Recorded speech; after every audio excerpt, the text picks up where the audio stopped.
А эта земля была выделена в 2001 году по строительству школы районной администрации. Местные жители Садзейтова рассказывают, земля в 3 гектара на этой территории была выделена под строительство общеобразовательной школы номер 6 на 720 посадочных мест.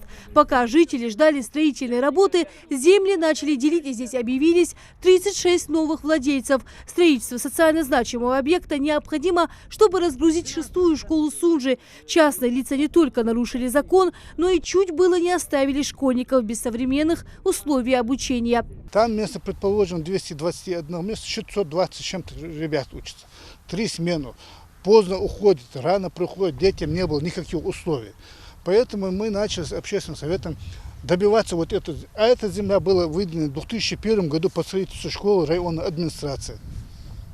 Но по каким-то образом узнали ее, изменили ее участок, перебросили в другой участок школу на чужой территории и начали ее делить, продавать.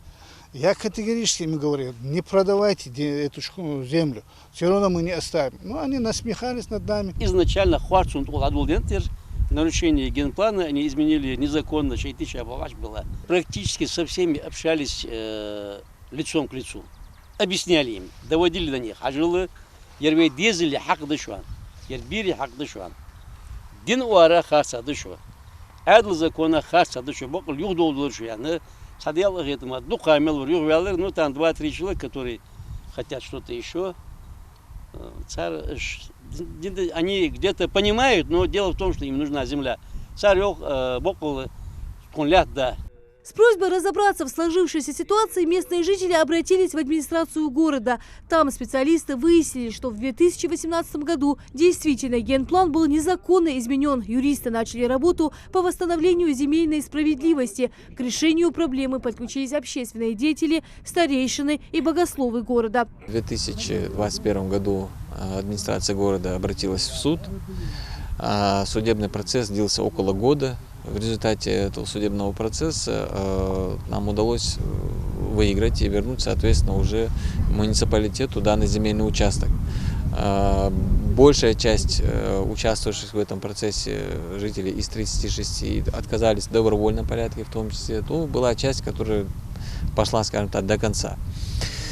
Вот. Сейчас, в настоящее время, у нас появилась возможность строительства общеобразовательного учреждения, школы на данной территории. Сейчас идет процесс оформления документов. Если оставшиеся владельцы участков подадут апелляцию в Верховный суд, процесс строительства школы до окончания решения может затянуться. Сотрудники администрации, депутатский корпус, общественные деятели города, религиозные деятели обращались вот к этим лицам, живущим на территории города, с просьбой не подавать апелляцию, потому что суд в любом случае, процесс судебный в любом случае будет выигран в пользу администрации, здесь никаких сомнений нет.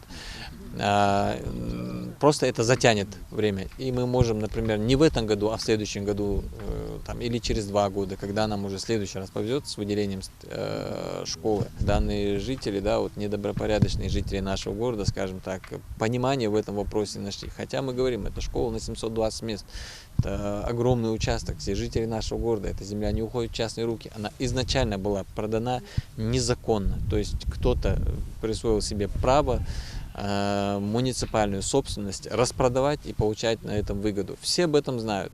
Юристы администрации города и дальше продолжат работу по восстановлению справедливости. У местных властей нет сомнений, что правда будет на стороне города. В общей сложности с 2021 года, включая и этот участок, муниципалитету Сунжи удалось вернуть свою собственность больше 8 гектаров земли через судебное решение. Особенно резонансным стали 2 участка земли городского парка, где сейчас идет строительство. Лена Зачоева, Хамзат Халухоев, Новости 24.